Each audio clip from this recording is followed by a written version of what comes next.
Muito bem, amigos telespectadores, amigas telespectadoras, caros internautas que nos acompanham pelas redes sociais. E, mais uma vez, eu tenho a honra, a satisfação e a bênção de conversar com Dom Pedro Carlos Cipollini, o nosso bispo diocesano. O nome é bispo diocesano de Santo André, porque a cúria é de Santo André, mas responsável pelos 7 municípios do ABC. Santo André, São Bernardo, São Caetano, Diadema, Mauá, Ribeirão Pires e Rio Grande do Sul. Dom Pedro, muito obrigado por, mais uma vez, atender ao pedido dessa entrevista. Um grande abraço a você e todos os que nos acompanham nesse momento. Eu é que agradeço, Joaquim, a oportunidade de, mais uma vez, estarmos juntos e podermos dialogar. É sempre bom o diálogo com as pessoas, principalmente nesse tempo de Covid. Nós estamos praticamente com esse canal da internet como privilegiado para a nossa comunicação, né? Sem dúvida nenhuma. Bom, quando eu solicitei essa entrevista, e aí a sua agenda é bastante atribulada, né? Então a gente tem que acabar achando um jeitinho de encaixar. Eu tinha acabado de publicar um artigo de sua autoria no portal de notícias ABCD Real, que teve uma grande repercussão, muita gente leu, muita gente comentou, porque trazia uma mensagem importantíssima, além da demonstração desse conhecimento que a gente sabe que o senhor tem como professor de filosofia, como professor universitário, como alguém que domina bem, e citava ali o Schopenhauer, citava outros autores, o Lapouge, e falando, precisamos falar dela.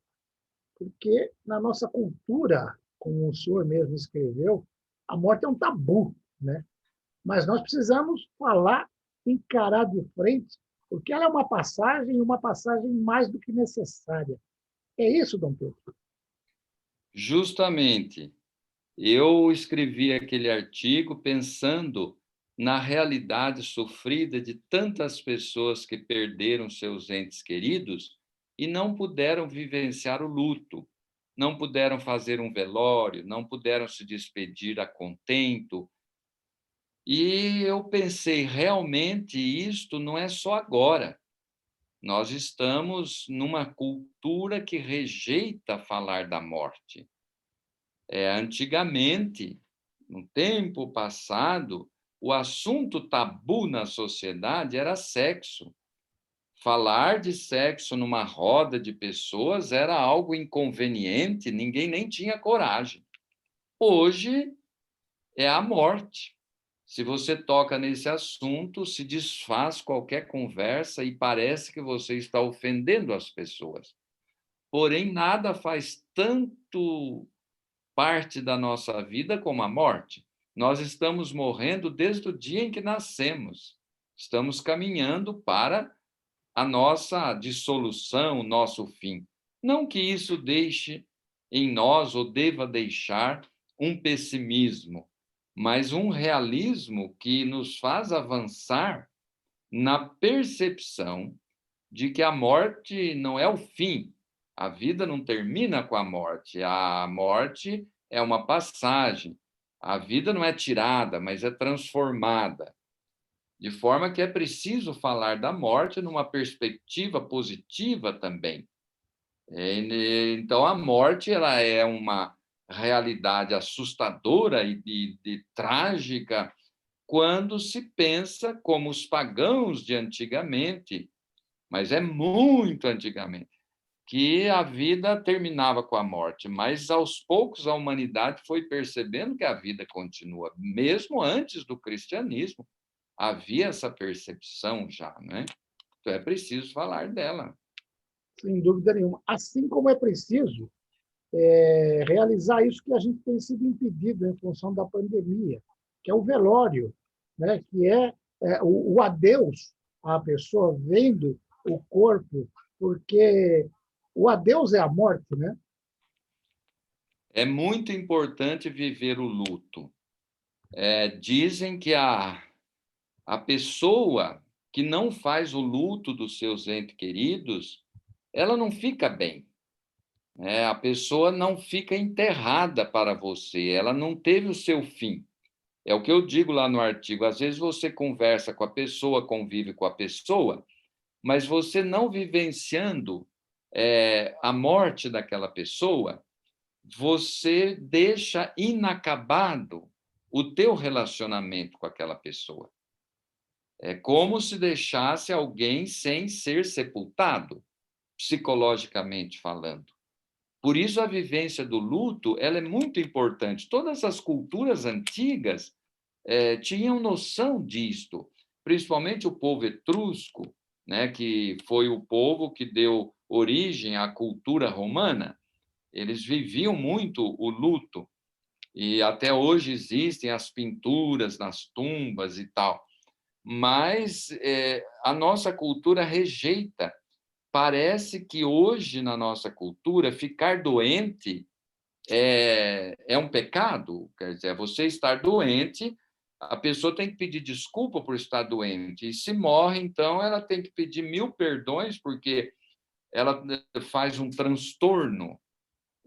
As pessoas querem enterrar o mais rápido possível, as empresas funerárias, tudo, porque o gasto é menor. Tudo gira em torno do gasto, do dinheiro, né?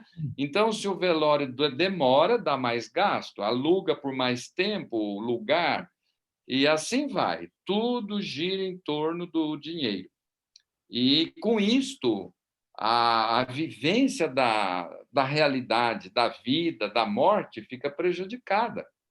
Mas isso tem um custo psicológico. Não é à toa que aumenta muitos desequilíbrios psicológicos, problemas, angústias, tristezas. Em muitos casos, é a falta de completar um ciclo de relacionamento com a pessoa. Eu dizia no artigo que é preciso que você, que relacionou-se tanto tempo com aquela pessoa, e que tenha a memória dela viva, tenha também a memória dela morta, porque fechou o ciclo. E muita gente, dentro da nossa cultura que rejeita a morte, diz: eu prefiro ter a lembrança do fulano vivo, É. e não de vê-lo morto. Mas precisa ter a lembrança dele vivo e morto, Sim, sim. porque completou o ciclo da vida dele, da memória que você tem dele, ou dela, né? da pessoa, estou dizendo. E isto nós estamos perdendo. Agora, é óbvio que em tempos de pandemia, dada a impossibilidade de se cumprir essa celebração, esse ritual, eu até lembro de uma passagem no texto em que o senhor escreveu que enterrar os mortos com dignidade é agradecer a vida que tiveram entre nós. É um dever e uma honra. Mas, ao mesmo tempo, do ponto de vista psicológico, as pessoas podem ficar se sentindo culpadas, porque, puxa, eu não tive a oportunidade de enterrar o meu pai, de ver lá a minha mãe, o meu primo, o meu filho, seja lá quem for. As pessoas também têm que entender que, nesse momento de pandemia, a gente vive uma situação de exceção, né? E, com certeza, guardar esse momento como se tivesse prestando essa homenagem, ainda que não tenha conseguido fazer a celebração, não? Perfeitamente. No momento que nós estamos, é um momento excepcional. Só que esse momento, ele mostra um pouco, né? Para alguns, isto faz falta. Para muitos, não, porque já estão com a mentalidade da nossa cultura de que isso daí é um assunto que não interessa, não é importante. Mas é natural que haja essa dificuldade por causa da impossibilidade de aglomeração, por causa da impossibilidade também da pessoa que faleceu, né, estar assim exposta como antigamente se fazia. Então, nós estamos impossibilitados, sim, de fazer o luto e de vivenciar esses momentos, mas eu penso até que deveríamos fazermos alguma coisa, os meios de comunicação, alguém, uma celebração virtual para os falecidos. Até já dei ideia aqui na igreja se nós fizéssemos, por exemplo, uma cerimônia fúnebre numa igreja com poucas pessoas, respeitando o distanciamento social, usando máscara, celebrássemos, por exemplo, uma missa e isso fosse transmitido para todos os meios de comunicação, ou por todos os meios de comunicação aqui do Grande ABC, para que quem quisesse vivenciar aquele momento de luto pudesse fazer virtualmente. Já é alguma coisa? Então, mesmo que tenha a dificuldade, a criatividade deveria encontrar algum momento em que se manifestasse a estima, o apreço, né, para com a pessoa falecida, ou usar alguns mecanismos de criatividade, né, relatando a vida da pessoa, agradecendo tudo que ela fez de bom. Eu penso que, mesmo depois que passe a pandemia, teríamos que ter um momento de vivenciar esse luto. Por exemplo, os brasileiros que foram na Segunda Guerra Mundial, os pracinhas, eles não puderam ser enterrados no Brasil. Na época, foram enterrados na Itália, fizeram lá um monumento, mas todos os anos se fazia lá uma celebração em homenagem a eles. Até hoje ainda continuam fazendo, mesmo com os corpos tendo sido trasladados para o Brasil. De forma que, diante das impossibilidades, sempre surge alguma maneira de vivenciar aquilo que é humano, profundamente humano, como o luto. É algo humano. O único animal que faz luto é o homem, porque ele é um animal racional. Os animais não fazem, mas irracionais. Então, o homem não pode perder essa característica própria dele. E aí entra a questão da criatividade. Aí uma grande ideia, tenho certeza que os veículos de comunicação encampariam, de repente, fazer essa transmissão de uma cerimônia como essa, porque com certeza aplacaria, até seria como um bálsamo para a alma aí de muitas famílias. É uma questão de a gente conversar aí, desenvolver. A ideia é brilhante. Por exemplo, eu pensei, faríamos uma missa fúnebre para os mortos na catedral, com pessoas representativas da sociedade participando, e pessoas representativas da população, porque não dá para todo mundo ir, não vai dar. Mas, por exemplo, usando 30% do espaço da catedral, pessoas que sinalizam, representam muitas entidades, associações, e faríamos essa celebração e sintonizaria todos os veículos de comunicação que quisessem, poderiam transmitir, e, como você disse, seria um grande conforto para muitas pessoas, que às vezes até nem sendo católica, mas nunca tiveram nenhum momento para fazer isso. Uma oração, uma lembrança, uma memória, ouvir o nome do falecido. Quer dizer, é o que eu diria, é um luto criativo virtual, mas está sendo feito, né? Correto. Vamos conseguir fazer isso, com certeza. Então, vamos levar essa ideia adiante.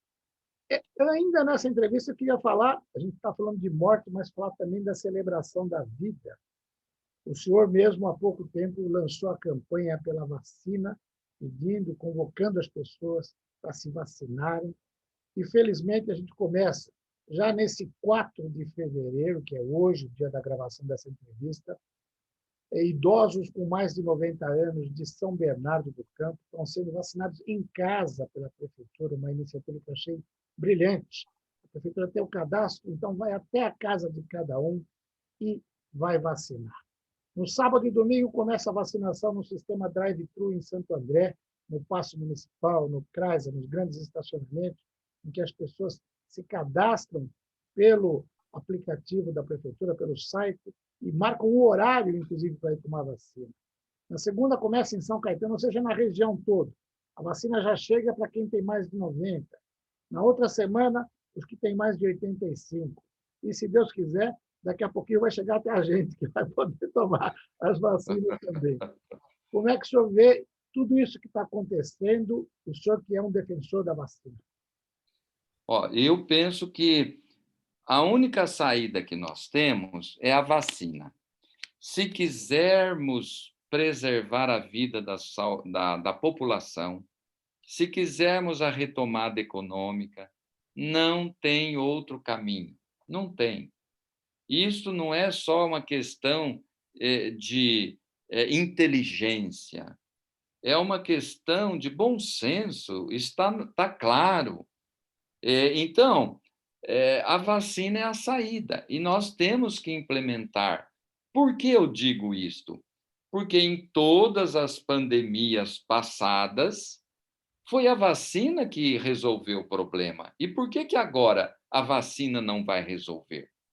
É uma questão também de olhar a história, olhar o passado, e nós devemos dar graças a Deus, porque no passado as vacinas chegaram depois de muita pesquisa, muito tempo.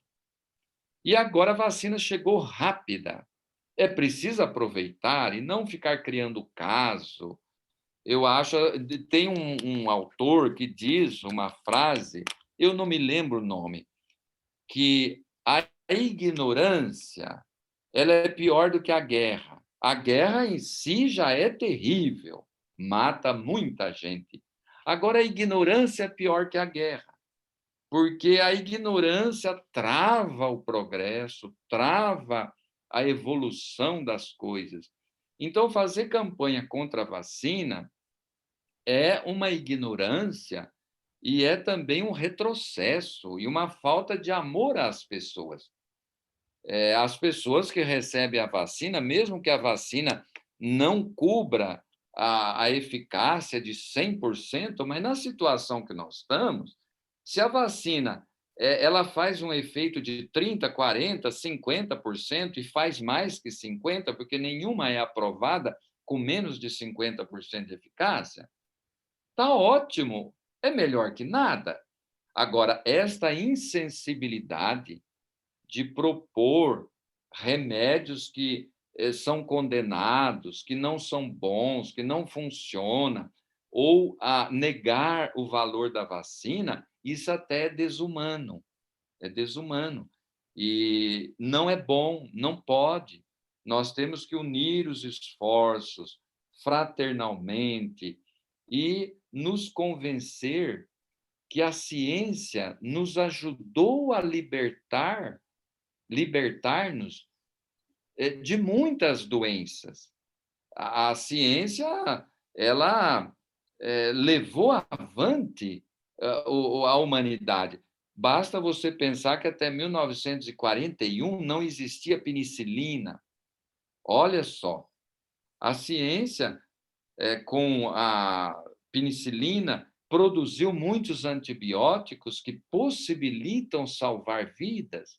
Então, a ciência médica não pode ser desprezada, avacalhada, no sentido de negar a eficácia. Ah, mas o médico tal errou, tal, tal. Mas isso é próprio do humano, as falhas são próprias do ser humano, mas é próprio do ser humano usar a inteligência que Deus lhe deu e produzir essas maravilhas, entre as quais está a maravilha da medicina. A tecnologia não é só no agronegócio, a tecnologia é na medicina também. Por que você admira a tecnologia no agronegócio e não admira a tecnologia na medicina? Não tem sentido.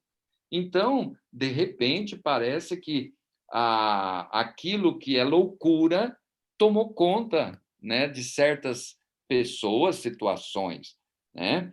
E não podemos adotar aquela um cego guiando outros cegos, vão cair no buraco, já dizia Jesus. É preciso abrir o olho. E abrir o olho é reconhecer a realidade, a importância da ciência, né? De forma que mesmo a parte econômica, sem a vacina, não vai melhorar, não vai. Certamente. Dom Pedro, sempre com palavras muito sábias e informações e mensagens importantes para todos nós. Infelizmente, o tempo de televisão é implacável. Eu ficaria aqui mais algumas horas ouvindo o senhor, porque é sempre importantíssimo. As suas declarações são de fundamental importância para todos nós. A gente vai falar mais vezes, viu? Fico com um espaço final, caso queira transmitir uma mensagem, fique à disposição. Eu gostaria de dizer uma palavra de esperança a todos. Eu sei que muitas pessoas estão cansadas de viver essa pandemia, essa impossibilidade de encontro. E quando fazemos encontro, todos estamos meio assim receosos. Igual hoje de manhã eu realizei um encontro do Conselho Presbiteral, né, são 18 padres, com distanciamento social, máscara, álcool gel, no salão paroquial enorme, que dá para manter a distância, mas a gente sempre tem receio. Então, muitas pessoas correm o risco de desanimar, de deixar a tristeza tomar conta. Mas eu lembro daquele poeta que dizia: está escuro, mas eu canto, né? Um poeta brasileiro, né? E que no momento não me vem o nome. Isso mesmo. Tiago de Mello, obrigado de você lembrar. Você conhece. Faz escuro, mas eu canto, porque o amanhã vai chegar.